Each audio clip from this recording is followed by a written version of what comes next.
Prairie View staff. This is Laura Medberry, Director of Learning Supports for College Community. And I really wanted to tell you about the supports that we have at Prairie this year. And I wanted to do that today, but unfortunately, I'm with the building facilitators at the PBIS conference in Chicago. So this was a good alternative. I apologize in advance that the presentation is not all that engaging. You just have to listen to my voice, but I'll do my best to be succinct so that you can just be in the know about mental health supports that we have for Prairie View kids and kids in the district this school year. So um, a really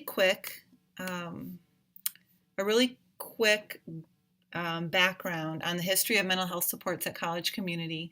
And Prairie View is actually a pioneer in this work, and that happened back in 2008, I believe, when the Prairie View principal at the time, Ann Wooldridge, and your current school counselor, Jen Nera, were helping us to get family systems established at College Community. And family systems underwent a lot of changes over the years in the way that they were able to bill for funding and whatnot. So things have kind of changed over the years as far as what family support services have looked like.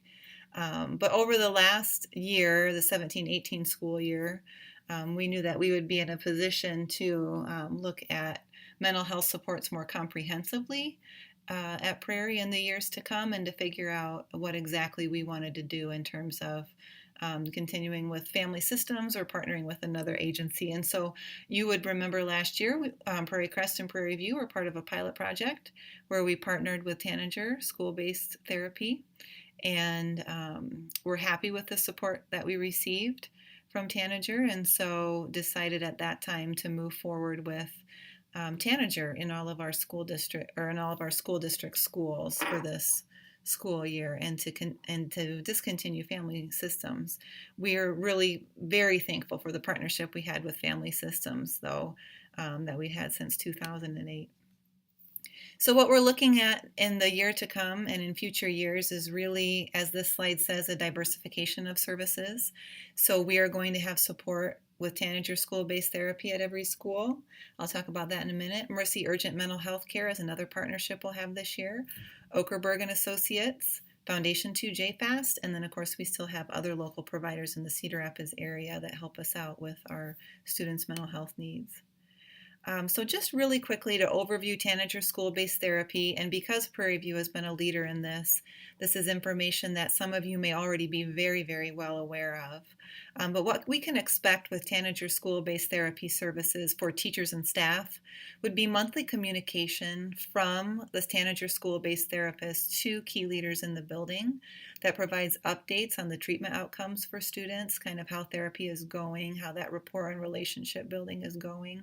And then also we can expect that teachers and staff will have access to the Tanager School-Based Therapist, so in your case, Holly, during SEL MTSS meetings. So our school district actually funds Tanager in a way that allows our school-based therapists to have a presence at those meetings and to help problem solve and collaborate for students that are on their caseload. What students receive in Tanager School-Based Therapy services is, of course, individual therapy. So be that weekly, every other week, once a month, the need or the frequency depends on the need of the child. But individual therapy that's billed through the child's insurance. And then also coordinating services. So you may not be aware that Tanager Clinic over on Fifth Avenue on the southeast side of town near the Med Quarter, they have a variety of coordinating services. So they have services that help families connect to other physical health and other therapy services. They have a variety of additional therapy services like parent-child interaction therapy, therapy that's specific for students with autism spectrum disorders and that type of thing. So students can expect individual therapy as well as coordinating services with other services provided at the clinic. And then what families can expect from Tanager School-Based Therapy is monthly contacts from the school-based therapist with the goal of really engaging the parent, because we know that when parents are more engaged in school, children are more successful. And then we can also expect that our tanager school-based therapists in the district will host parent information sessions, like large group parent information sessions. So I think we have about 2 of those per school year. Now, Prairie View is unique and blessed in this model because United Way is actually funding for us to have Holly be full-time at Prairie View. The other elementary schools have half-time, so this is just a pilot project for us. And then we have a full-time therapist at Prairie Creek and half-time across Prairie Point and Prairie High School, but there's a presence in all of our comprehensive schools on campus.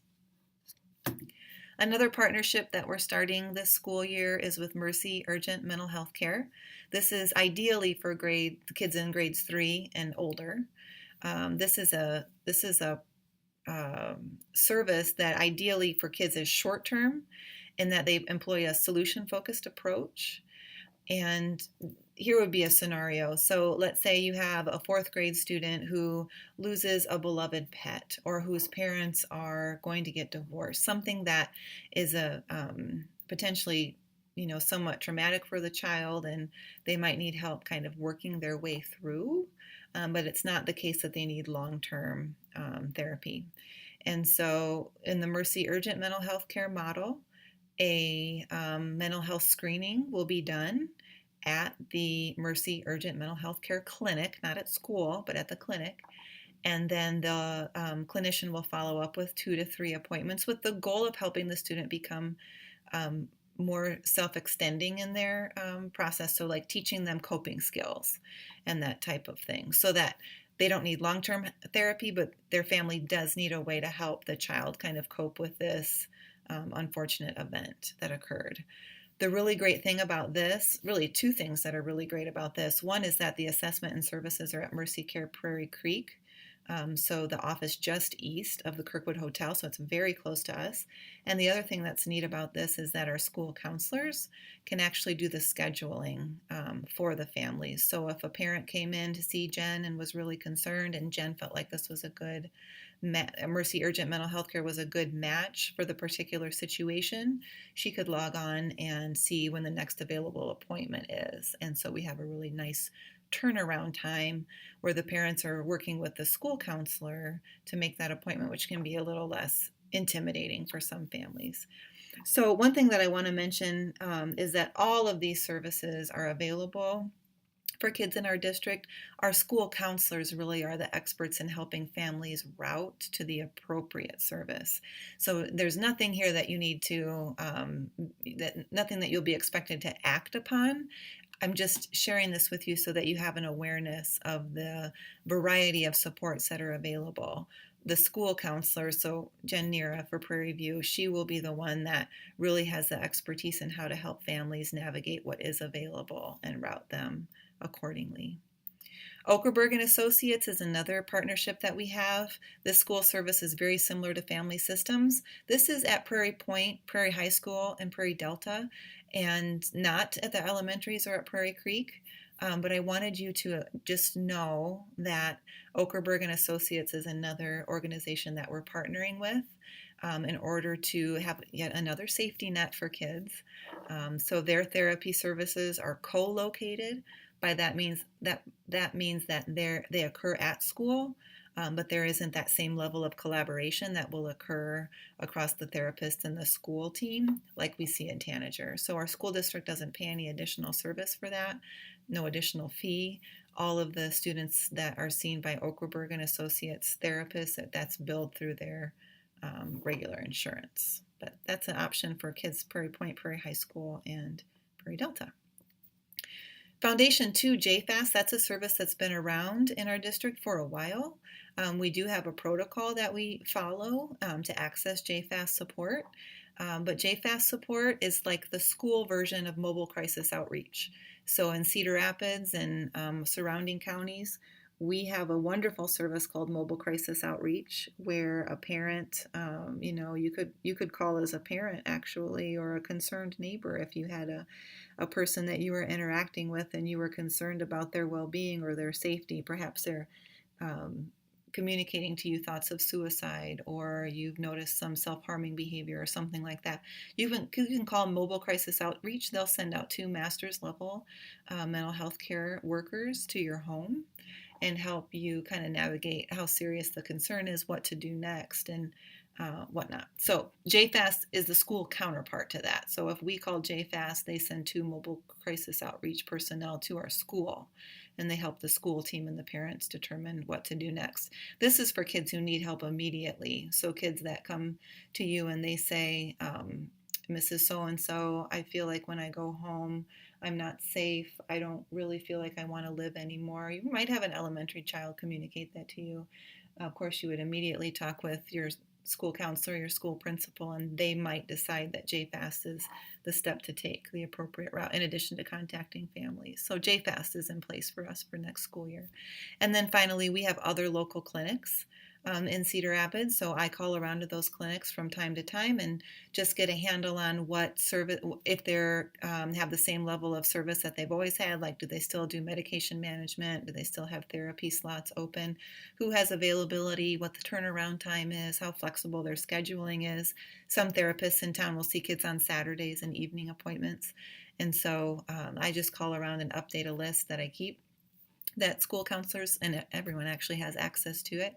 So when a family is ready to think about maybe accessing support, they can do that. They can inquire with us, and we can kind of direct them in a place that's going to have availability, that's going to have the help that they need. So that's been a good complementary service that we provide. There's lots of local clinics in Cedar Rapids. You might hear that there's a shortage of mental health care providers in the Cedar Rapids area. I haven't found that. The thing that we found the greatest need for is people that can manage medication, child psychiatry, and nurse practitioners that work with children that need psychiatric medication is actually more the deficit area for Cedar Rapids. So really quickly, why are we focusing on this? Well, the statistics absolutely speak for themselves. 1 in 5 students have a mental health condition. 50, maybe upwards of 80% of those kids get no treatment at all. That makes school the de facto mental health care provider. As teachers and educators, we're not equipped to be mental health care providers. We need help. We need to partner with our community providers to make that happen. Because if we don't, as you can see from the slide, juvenile justice is the next level of system default. So kids that end up in the juvenile justice system because they have not had access to quality and consistent mental health care, that is an injustice to those kids in their childhood and in their future. So that's why this is so important. Additionally, it is a life and death circumstance for some of our children. It's the second leading cause of death among young adults. And I thought you might find this interesting. In a 2018 National Survey of Principals, the top-ranked concern is dealing with the increase of students with emotional problems, and secondary to that, behavior management, absenteeism, lack of supervision at home, and poverty. Those are concerns. And the interesting thing about that, because that might not be a surprise to you, but that in that same survey conducted in 2008, none of those things actually rose to the top as primary concerns. And so the rationale for us to allocate some district resources and some time and attention in this effort is very clear. And I'm sure that you experience that daily in terms of seeing an increase of students with emotional needs. So I have a question here. You may or may not have time to discuss this as a staff, but we're always looking for input. Always wondering from your perspective at the classroom, what challenges do you foresee as we continue to diversify our mental health care supports? And always, I am just so open to any input that you have as we move forward. Social emotional learning and mental health care is very much a topic that's getting a lot of attention, and rightly so, in our area, and we need to make sure that we're keeping in touch with teachers and paraprofessionals and principals, counselors, those folks that see firsthand the level of need. So thanks for your time today. It was great to be able to communicate these things to you, and certainly you can definitely email me if you have any questions, or talk to Jen about any questions that you might have about the supports that are available. Have a super day. Thanks.